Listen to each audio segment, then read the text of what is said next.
Sport for me, I actually can't remember not doing some sort of sport, is the honest truth.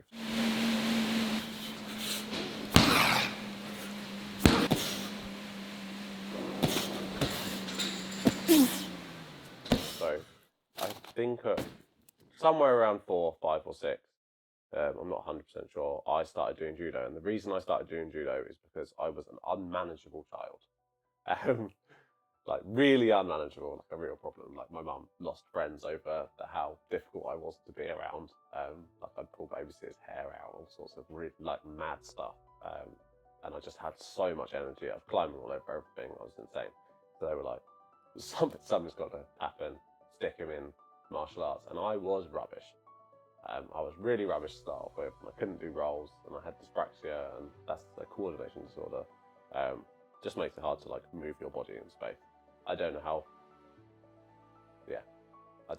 much it's that and how much it's like autism stuff, but either way, I found it really hard. But I kind of got obsessed with just getting stronger and getting better, and it wasn't until I was like a little bit older that I started getting pretty good, and I ended up being like an international level at judo, and I competed a lot. I had some really good coaches that helped me with my mentality. I found some discipline there. I found like friends there.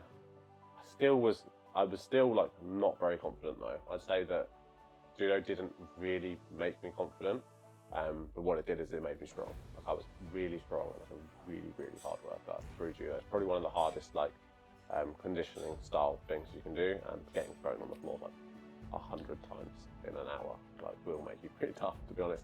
So a lot of my resilience, I think, literally does come from that. Then I started parkour. When I started parkour, that's when the confidence was a real big change for me. I think partly that was just, I kind of came into myself a little bit more. Like, I remember like the whole of my younger life, I just didn't think very highly of myself.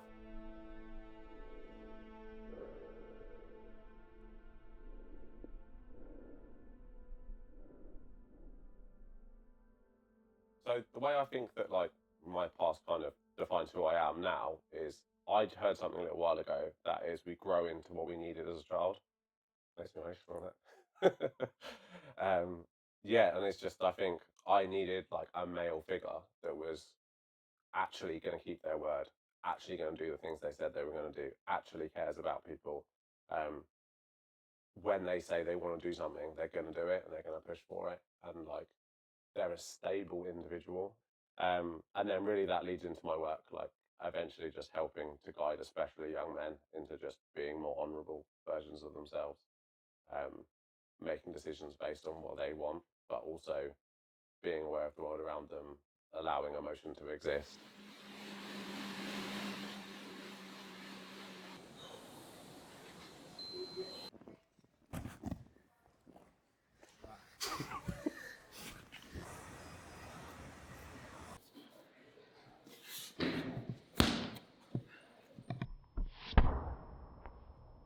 I think that we just can't have a supermassive impact on lots and lots of people, unless we're into politics or we change big laws or things like that.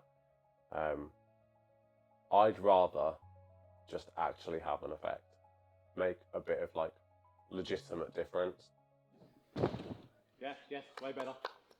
A little bit more on the way up. Yeah. Okay. That was it. There we go.